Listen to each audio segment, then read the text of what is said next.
Hello, Bill Johnson here with Gus the Groovy Bus. Today's project is to work on the air disc brakes on the tag axle. In this case, I realized they were not working properly.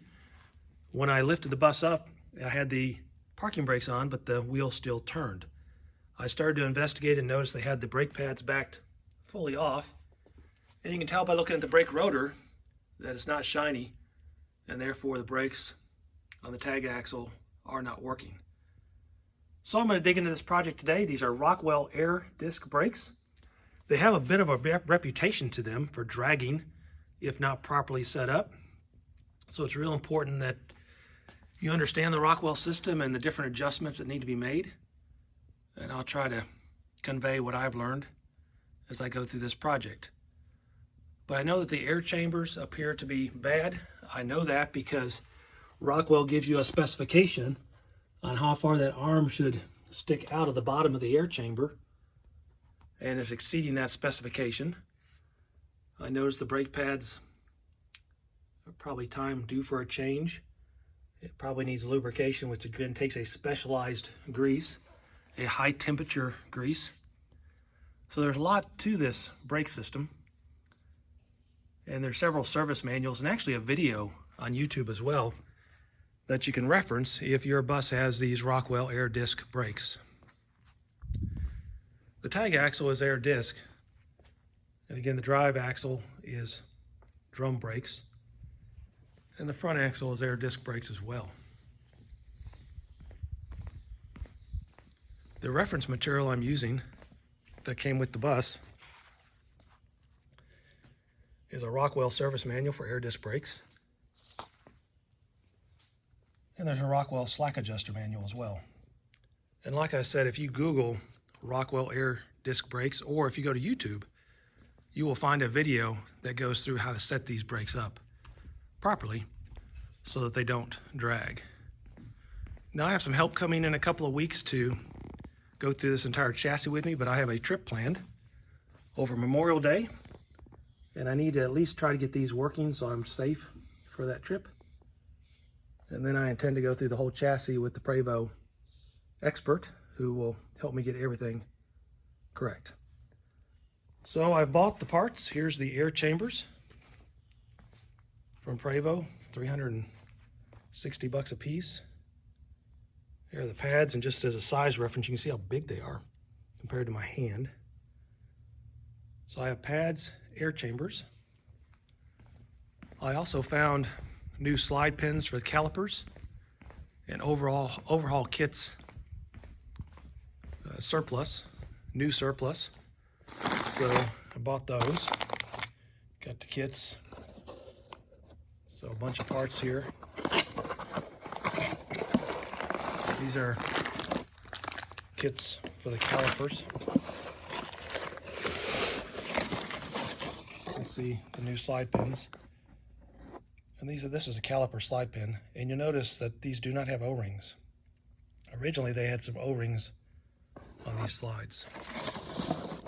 And that spring is something that's also been added to the calipers to help make sure the calipers return properly. And this particular set, I don't think they've been taken apart since the bus was new in 1995. So there's no springs. The spring goes in here, so you can see there's no spring. So it's just time to take these apart, clean them up, service them, and get them adjusted properly. So I'll try to make the best video I can. I'm really more worried about getting this job done than I am a high quality video, but if I can pass along some information that would help, then that's what I'll try to do. And I'll just take some video as I go through this process. Okay, the brake is fully caged. That shaft is extended as far as it'll go. You'll feel it snug up and get tight. And you know that spring is fully compressed. Now with that spring compressed, one of the main checks you want to do, again I'm going sideways here so I apologize. Now you can see the shaft is on up in to the air disc chamber. And that distance is something they want you to check. So from the bottom of the air disc chamber to where that pin is, and again I'm on the bottom of the chamber, is about 2 5/8 inches. Okay, here we are at the book. There's a template you can use or just use a tape measure, but you can see that the distance from the bottom of the chamber to that clevis pin should be 2.62 inches. The straight clevis, I believe, is used after 1995. An older one would be 3.34 if you have an older bus prior to approximately 1992. So 2.62, and that's about what we were reading. All right, my next step is I'm going to remove these 2 lines from the air chamber again. Make sure your system air is completely bled down before removing those lines. Okay, the 2 hoses have been removed. The next step is to remove those clevis pins and then unbolt the air chamber. All right, I'm going to remove these cotter pins.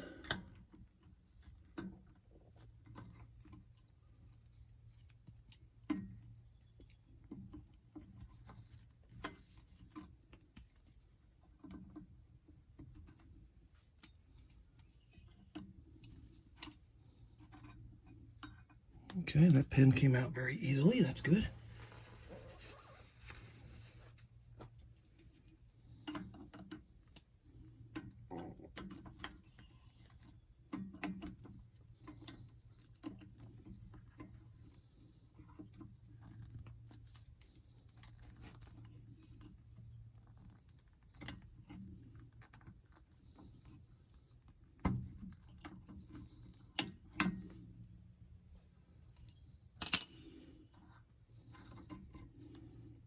Okay, and that pin came out very easily as well. Okay, so that's good.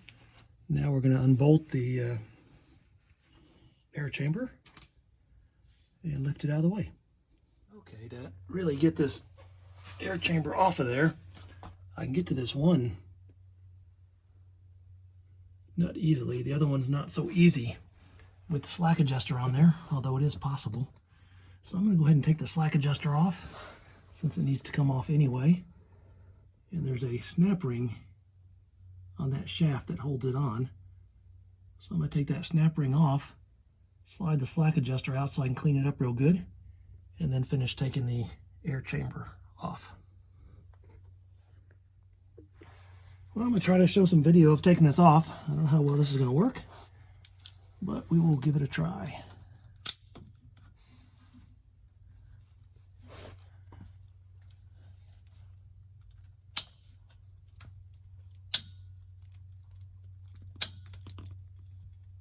Okay, there we go.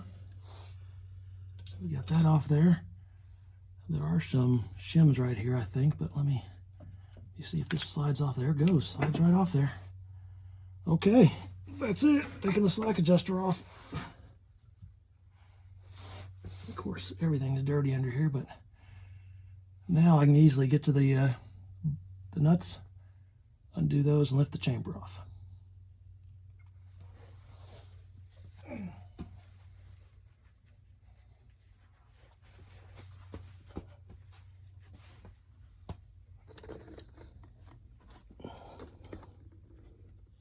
All right, I'm unscrewing the last nut here.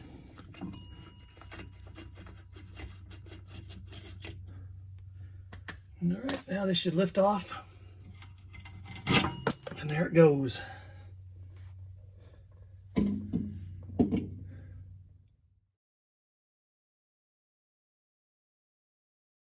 All right, now that we got the slack adjuster off, the air chamber off, it's time to remove the caliper.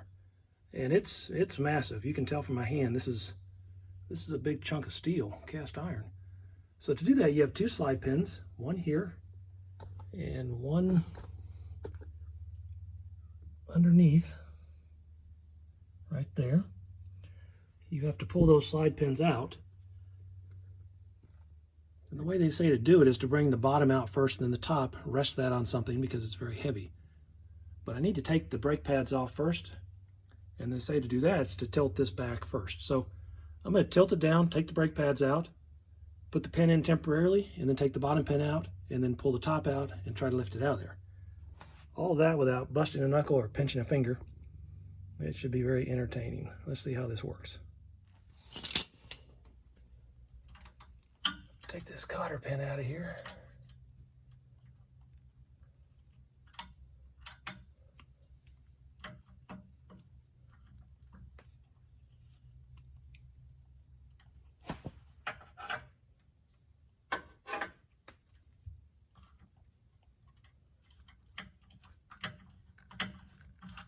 Okay. I'm going to take the cotter pin out of the bottom one.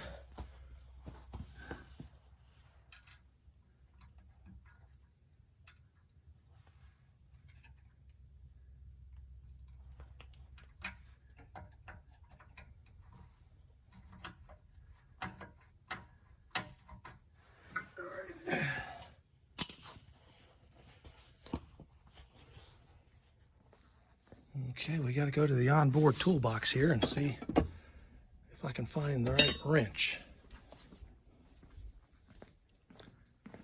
to loosen that nut. There we go. Wow, I may have to use an impact.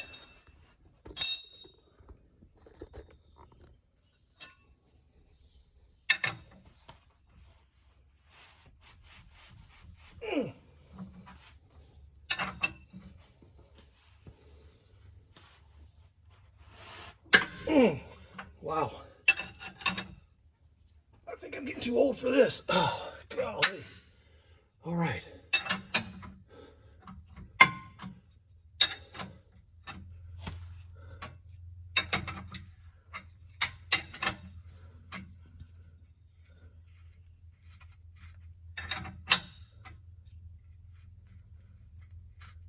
You'll understand here in a minute what that pin is all about, but it pulls up and goes into a slot inside that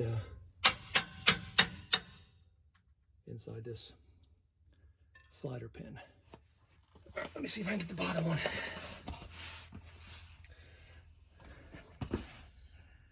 You know, my son told me people like to watch other people work. And I understand what he's saying because it's kind of fun to watch everybody else struggle, but I have to tell you, this really isn't a lot of fun. Oh, golly. Oh. Wow. I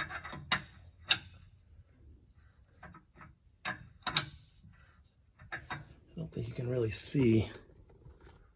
There's the nut on this one. And in this video, they look small, but they're actually pretty good size. Okay, so now we need to push down. Whoops. We need to push down that while we slide the pin out. So I'm going to use a board to help me. At least that's the idea. And then I can start to tap the pin out, maybe. We're going to see how well that works. Oh yeah, there it goes. It's moving.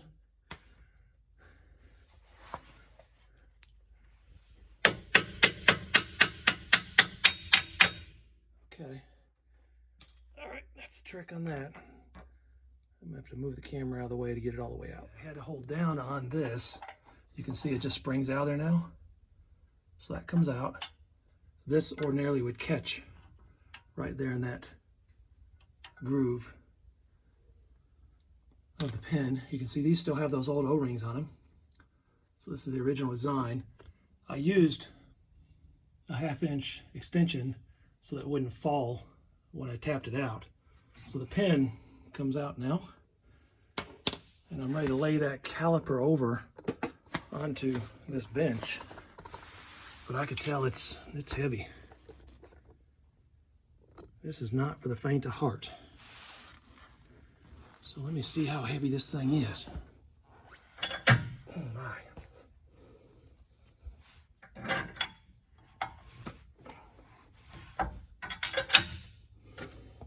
Hold on a minute here. Let's reposition this bench. I can lay it on there.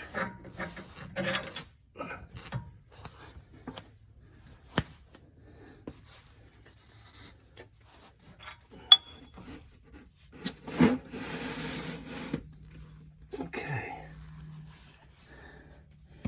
It is partially laid over. You hear me breathing heavy, I apologize. This is heavy work.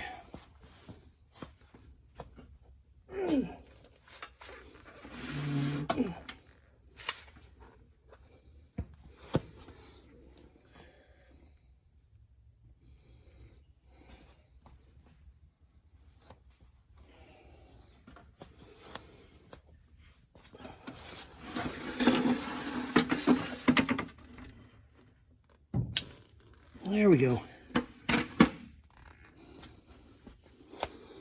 This rubber piece that fell out is very important. I have new ones to put on. All right, now I'm struggling to get these brake pads out of here. Just slide them towards the center.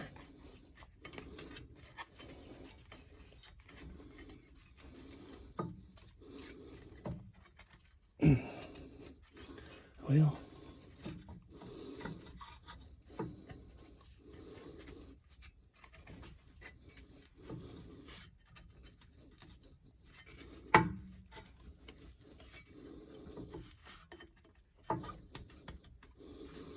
okay.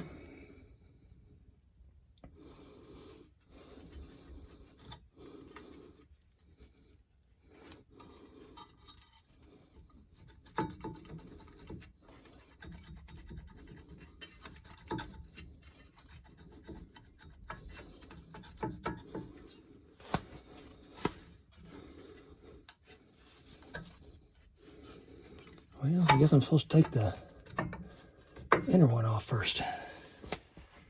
Okay, don't make the mistake I made. Take the outer one off first. It's thinner. And then fight with this inner one.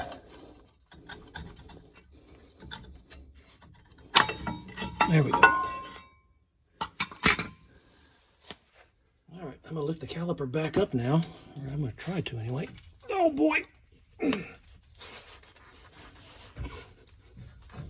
I'm gonna stick a screwdriver through here to kind of hold it in place. Okay, now I'm gonna take the bottom pin out, let it kind of swing down slowly, and then see if I can lift that out of there. Okay, I'm pretty much out of breath now after trying to lift that heavy piece of cast iron caliper off the brake rotor, but it is off and on the floor.